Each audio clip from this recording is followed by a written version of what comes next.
What you say in Food and Love, you say in Black Africa, generally one does not find much development of a discourse of love.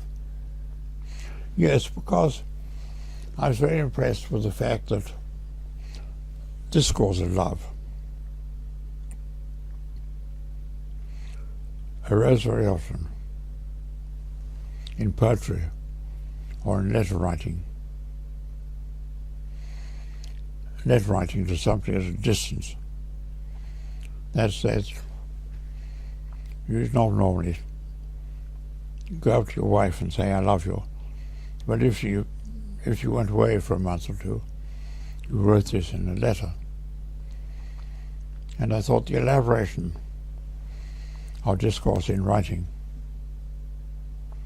So I thought that happened much more in Europe and Asia than it did in Africa.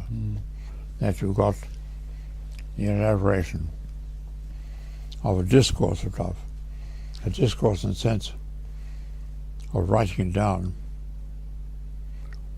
to somebody at a distance. And that most love poetry was to somebody at a distance, whether it was here or in ancient Egypt or in China. It was to a soldier gone off to the war or something like this, or somebody who was at a distance. And that seemed to be an occasion for an elaboration of discourse of love. Or it might be, as in troubadour romance, that somebody who was distant from you socially, as you're elaborating this discourse.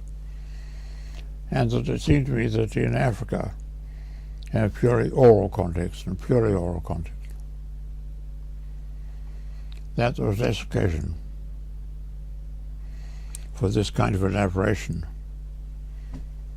of emotion than you got in Europe or in Asia.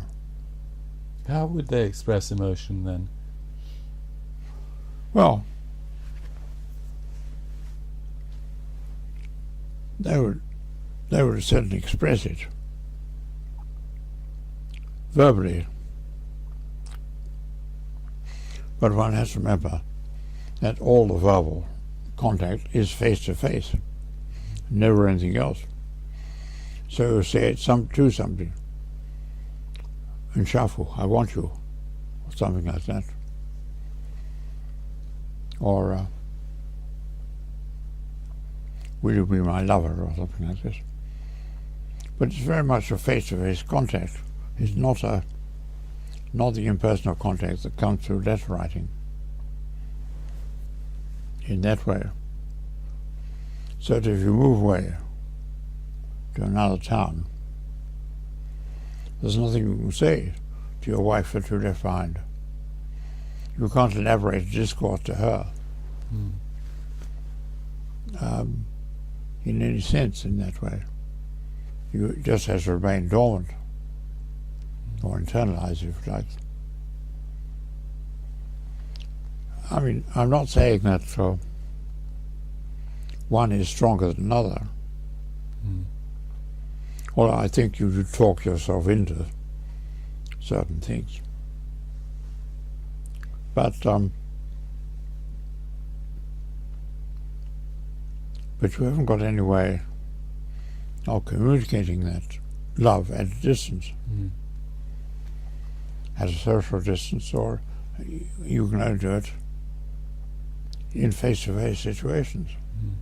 So you wouldn't argue that you have to have a discourse of love to have the feelings of love? No. Although I think they're... No, but I think they interact with one another. I mean, I think, that you interact with what you write about and what you read in a rather different way.